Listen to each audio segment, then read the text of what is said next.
10 లక్షల మంది తెలంగాణ యువకులకు ప్రపంచం నలుమూలల ఐటీ నిపుణులుగా రాణించవాళ్ళ ఒక్కసారి ఆలోచన చెయ్యండి. అదేవిధంగా ఆనాటి నుంచి ఈనాటి వరకు రామాయణంలో రావణాసురుడు ఉన్నట్టుగా ఈనాడు మన నగర అభివృద్ధిలో రావణాసురులు, మారీచులు, సుబాహులు, శుక్రాచార్యులు అందరూ ఉన్నారు. శుక్రాచార్యుడు ఫామ్ హౌస్లో వండిండు, మారీచుడిని, సుబాహుల్ని మన మీదికి వదిలిండు. పెద్ద రాక్షసులు, పిల్ల రాక్షసులు కలిసి ఈనాడు భారత్ ఫ్యూచర్ సిటీని మేము అడ్డుకుంటాం, మేము రద్దు చేస్తామని అంటున్నారు. నేను అడుగుతున్నా ఇక్కడ ఉన్న యువకులను, ఈనాడు ఫ్యూచర్ సిటీని రద్దు చేయాలన్నా ఫ్యూచర్ సిటీని విస్తరించాలన్నా మీరు ఒక్కసారి చెప్పండి.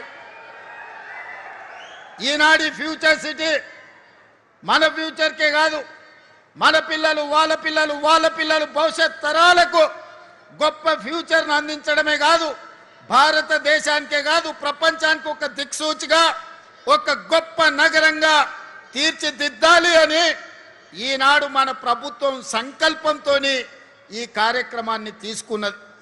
ఈ సంకల్పాన్ని అడ్డుకోవాలని ఈనాటి రాక్షసులు కడుపు నిండా విషం పెట్టుకొని కళ్ళల్లో నిప్పులు పోసుకొని ఇక్కడనే కాదు అమెరికాకి వెళ్ళి ఫ్యూచర్ సిటీని మేము రాగానే రద్దు చేస్తామంటారు. అయ్యా మీరు రద్దయిపోయిన 1000 నోటు లాంటోళ్ళు, మీకు గతమే ఉంది కానీ మీకు భవిష్యత్తు లేదు. మిమ్మల్ని తెలంగాణ ప్రజలు తిరస్కరించారు, మిమ్మల్ని తెలంగాణ ప్రజలు శ్మశానానికి పంపించారు. ఇక మీకు భవిష్యత్తు లేదు. ఈ భవిష్యత్తు నగరాన్ని రద్దు చేస్తామంటే వచ్చేసారి ప్రతిపక్ష హోదా కూడా రాదు, ఈ ప్రాంత ప్రజలు బండకేసి కొడతారని ఈనాడు నేను చెప్పదలుచుకున్నా. అందుకే మిత్రులారా, ఏడ్చే వాళ్ళ ముందు మనం జారి పడ్డట్టుగా కాకుండా ఏడ్చే వాళ్ళు ఏడ్చుకుంటుంటూనే మనం అభివృద్ధి పదం వైపు నడవాలి. అందుకే డిసెంబర్లో పనులు ప్రారంభించుకున్నాం. జూన్ 10 తారీఖు నాడు కార్యాలయాన్ని ఈరోజు మనం ఇనాగరేట్ చేసుకొని జాతికి అంకితం చేసినాం. సరిగ్గా 150 రోజుల్లో ఫ్యూచర్ సిటీ డెవలప్మెంట్ అథారిటీ కార్యాలయాన్ని మీ ముందల్నే టెంకాయ కొట్టినాం, మీ ముందల్నే ఈనాడు కార్యాలయాన్ని ప్రారంభించుకున్నాం. ఇది మా పనితనం, ఇది మా అధికారుల వేగవంతమైన ప్రణాళిక. మనస్ఫూర్తిగా అధికారులను ఈనాడు ఈ వేదిక మీద నుంచి నేను అభినందిస్తున్నా. ఈ ఉత్సాహంతో ఈ నగరాన్ని 2034 $1 ట్రిలియన్ ఎకానమీకి ఈ భారత్ ఫ్యూచర్ సిటీ వేదిక కావాలి.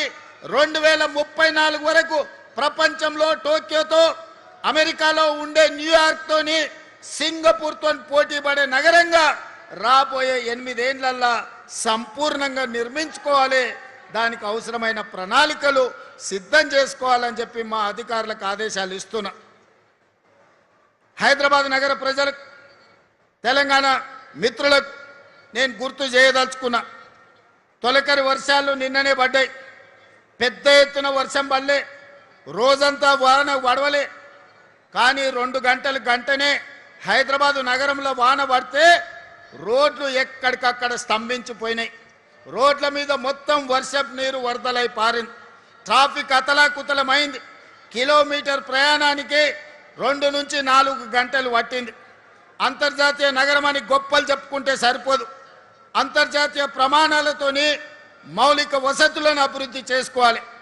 10 ఏళ్ళు మేము అభివృద్ధి చేసినాం, 100 కోట్లకి ఎకరం అమ్మినామని గొప్పలు చెప్పుకున్నోళ్ళు, జబ్బలు జరుచుకున్నోళ్ళు నిన్న ట్రాఫిక్ సమస్యకు కారణం ఏందో చెప్పండి. రోడ్ల మీద మొత్తం వరద పారుతుంటే దానికి ఎవరు బాధ్యత అని నేను ఈరోజు అడుగుతున్నా.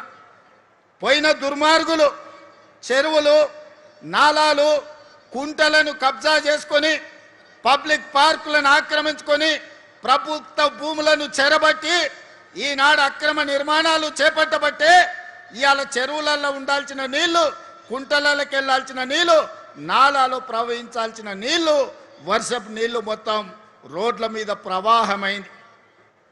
చెరువుల్లో ఉండాల్సిన నీళ్లు మన కాలనీలకు, మన బస్తీలకు వచ్చినాయి. మన రోడ్ల మీద వరదై పారింది. అందుకే నిన్న గంటల కొద్దీ ట్రాఫిక్ జామ్ అయింది. మరి దీన్ని పరిష్కరించుకోవాల్సిన బాధ్యత మన మీద ఉన్నదా లేదా ఒక్కసారి ఆలోచన